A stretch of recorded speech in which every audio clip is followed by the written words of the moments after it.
อออกมาเบิ่ง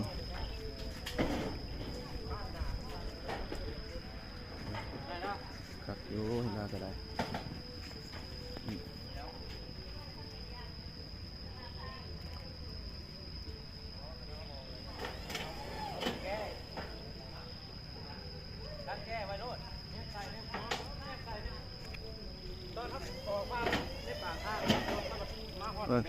รีวิวแม่ใส่แล้วโปรโออกมันแบบฟิตฟุตตลอดเนี่ยเลยตัวแก้เนี่ยมันเห็นเป็นสัญญาณรวยรถเห็นโบยเหยียบมันใส่ระบบแก้นี่ส่วนใน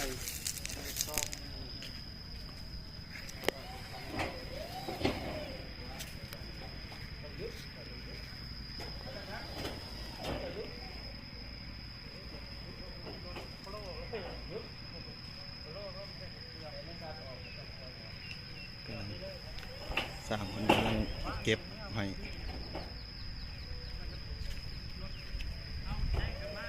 ด้านหน้า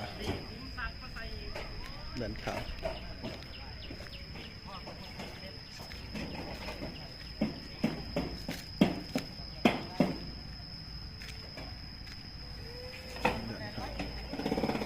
ด้านข้างตรง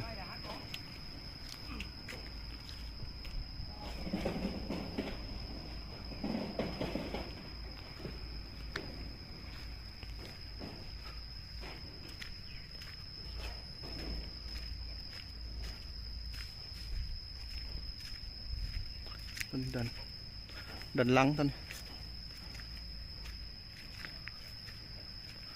ดันหลังกับหน้าต่าง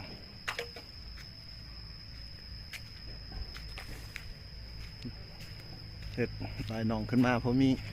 เพื่อนมาอยู่มาแวคือคนอื่นเขาอยากเก่งกับลายหนองมากมองอยู่มองนอนพี่น้องวัดสุขุสุคนว่าแต่ทางใดกับหับเบิด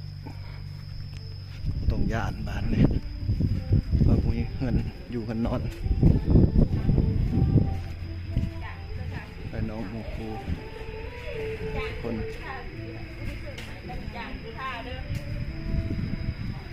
สมีแล้วเราสิออกสีแล้วก็ออกปูนคาโบกให้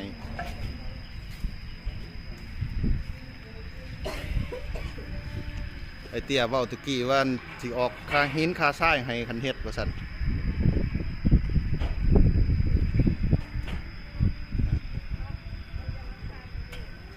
เพิ่นมาสิท่วงสัญญาเพิ่นอยู่